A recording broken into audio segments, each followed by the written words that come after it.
YouTube. How we doing, family? It's your boy, Yo.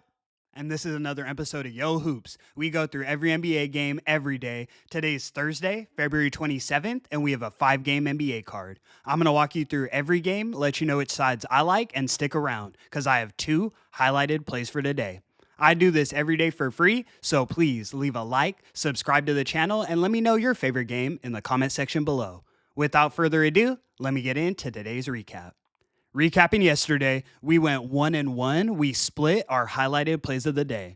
First, we took the Oklahoma City Thunder laying 17 in Brooklyn against the Brooklyn Nets. We dropped this one. The Nets won the first half by 15 points, but the Thunder did rally to win the overall game by 8. I hated how the Thunder started out the match, but there was huge live betting opportunity throughout, typical of our highlighted. Next, we took the Sacramento Kings laying 10 in Utah against the Utah Jazz. This one was no sweat. We did cash, and the Kings won the game by 17 points.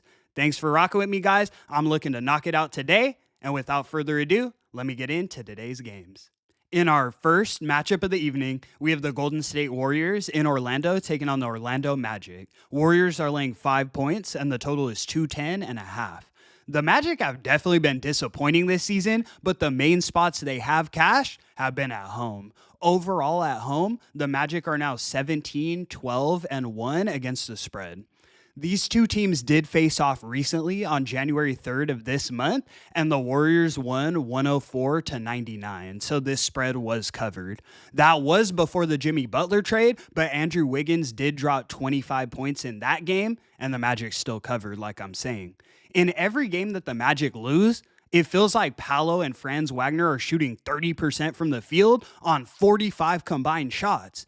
Even if they shoot 50% from the field here, I think the Magic compete, if not win this game outright. It does make me a little nervous fading the new look Warriors, but this line tells me everything I need to know. We're taking the Magic +5 as our first highlighted selection of today. Let's move. In our next matchup, we have the Denver Nuggets in Milwaukee taking on the Milwaukee Bucks. Nuggets are laying 4 points, and the total is 240.5. We got the battle of the bigs here, Giannis and the Joker going head-to-head. This is going to be a fun one to watch. I'll definitely be tuned in. The Nuggets are in a different mode right now, though. They're now 9-1 in their last 10 games. Both of these teams are fighting for playoff seeding in their respective divisions. Like I've been telling you guys, we've come to that point in the season where the playoff seeding does matter, so this game is important. In a motivation spot, I think the Nuggets are the deeper team, and with the way they've been playing in their last 10, I'm not trying to step in front of them. We're taking the Nuggets laying the 4 as our next selection of today. Let's move. In our next matchup, we have the Charlotte Hornets in Dallas taking on the Dallas Mavericks. Mavs are laying 9.5 points, and the total is 225. Charlotte only has 14 wins on the season, but they have been profitable against the spread due to them always being extended underdogs. As road dogs, the Hornets are now 13, 11, and 1 against the spread. The Mavericks have been proficient against the spread themselves, but they're almost never laying double digits due to them being so banged up throughout the season. The Mavericks have no new additions to their IR here. Dwight Powell and PJ Washington are questionable. Daniel Gafford, Derek Lively, Anthony Davis, and Caleb Martin are all still ruled out. I can see the Mavs pulling something together and covering this spread, but I can't all of a sudden start trusting them to lay double digits on a team that we know covers spreads above a 50% clip. We're taking the Hornets plus the 9.5 as our next selection of today.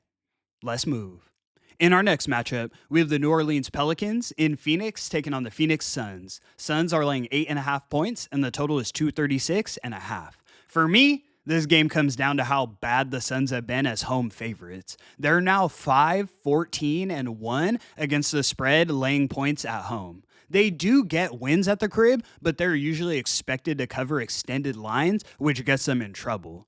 The Pelicans have been the exact opposite. They typically lose games, but they get so many points on their side that they cover in a lot of spots. Trey Murphy III is playing great, and I think the Pels lose this game by something like 4 points if they don't win it outright. We're taking the Pelicans plus the 8.5 as our second highlighted selection of today.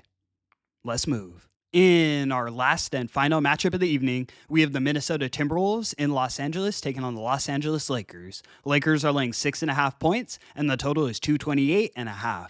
The Wolves injury report is concerning here, so make sure you guys are keeping an eye on how the IR develops. As of right now, Anthony Edwards and Dante DiVincenzo are both questionable, and then Rudy Gobert and Julius Randle are both ruled out. There's no new additions to the Lakers IR. I know the Wolves just upset the Thunder twice in a row, but a lot of the edge that they had in that matchup was due to size and physicality. A team where Luka and LeBron are playing, they're not going to let you push them around. Here, shorthanded, I think the Wolves are in trouble. I'm not necessarily in a rush to bet this game, but I'm taking the Lakers laying the 6.5 as our last and final selection of the evening. And that's going to conclude today's video. Thank you so much for tuning in, guys. We've split our highlighted the last couple days, but let's finish the month strong. Let's go stack some wins and get back in that win column. Again, I appreciate you tuning in. I do this every day for free, so please leave a like and subscribe to the channel. It's your boy, Yo!